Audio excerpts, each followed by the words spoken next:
It may not surprise you to know that I see a lot of illustration portfolios, from beginners and new graduates all the way up to professionals of 15 and 20 years.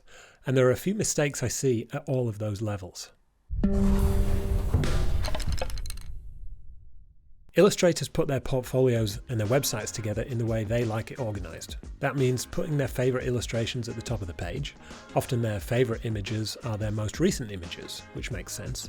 As time goes on, their skills develop, so the most recent images are usually better than the older ones. Most of the time that's fine, but your favorite illustration isn't necessarily the one that's going to attract clients.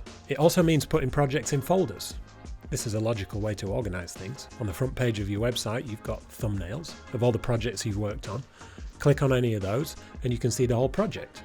It makes sense to organize them that way, but that means a lot of your work is hidden away from a client that's looking at your website unless they spend a good amount of time there clicking on each thumbnail and scrolling through every project.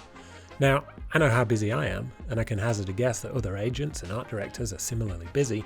I don't have the time to look through every page of an Illustrator's website. The third thing is having a landing page or entrance page to the website with very few images or even no images. I've seen websites where the main URL goes to the About the Artist page or simply a button that says Enter. Now this is a very real barrier you could be putting up between clients and your work. We'll talk about some solutions for these problems in a second, but the first thing to understand is that the vast majority of people looking at your website won't spend much time there. You have an extremely limited window to hook them and make them want to keep looking. Much like YouTube or Instagram Reels, if you don't catch the audience's attention in the first few seconds, they'll move on. If you want to see more videos like this with portfolio tips, post your questions in the comments and don't forget to subscribe. So what's the alternative to showing your portfolio like this? Well, in a nutshell, you want to make sure you're showing the best work straight away. So even if someone is only looking at your website for 15 seconds, they see exactly what you're capable of. An art director might make a decision on if they're interested in hiring you based on only a quick scan of your front page. And if you can hook them in that short time, then they'll spend a bit more time looking around at your various projects more carefully. If you imagine the first 15 to 30 seconds is casual browsing, if your work doesn't make an impression, they'll leave and they'll forget about it.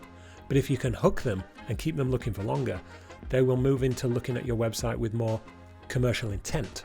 Meaning they won't be browsing anymore, they'll be deciding if you are the right illustrator for their project. So how do you decide what your best work is? Well, you don't.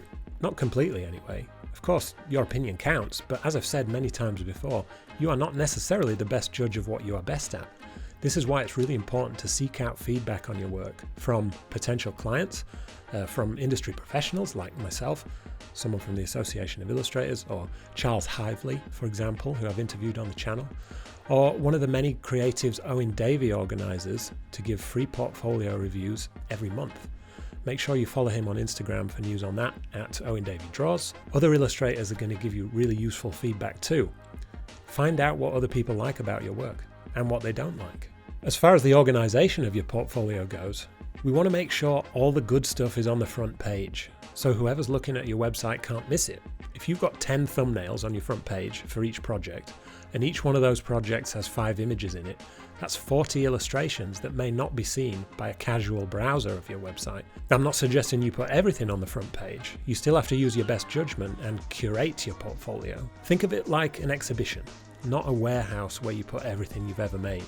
So you can still have the specific project pages, but you could potentially add 2, 3, or 4 thumbnails on the front page, all leading to the same project page. If there's great work hidden away in those projects, make sure you put them where everyone can see them easily.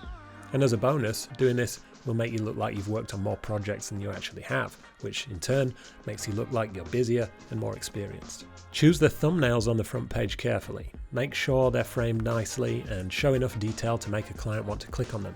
They can be the whole image, but they don't need to be. They just need to be interesting and eye-catching. Personally, I prefer bigger thumbnails to see more detail, but there's definitely a case for having smaller ones because you can fit more on a page without the client needing to scroll down. And finally, with landing pages and entrance pages, in my opinion, they are simply getting in the way of showing your best work to clients quickly and should be removed. Even if you've got your best illustration on that entrance page, it's just one image. Better to let them see a variety of your best stuff straight away with no extra clicking or scrolling required. Your portfolio isn't made for you to enjoy or to suit your preferences. It's made to attract clients. So design it for those clients and respect their time, or lack of time. Make it as easy as possible for them to decide if you are the right illustrator for their project. Get them hooked as soon as you can, and you'll have a much better shot of finding the right clients for your work. See you next time.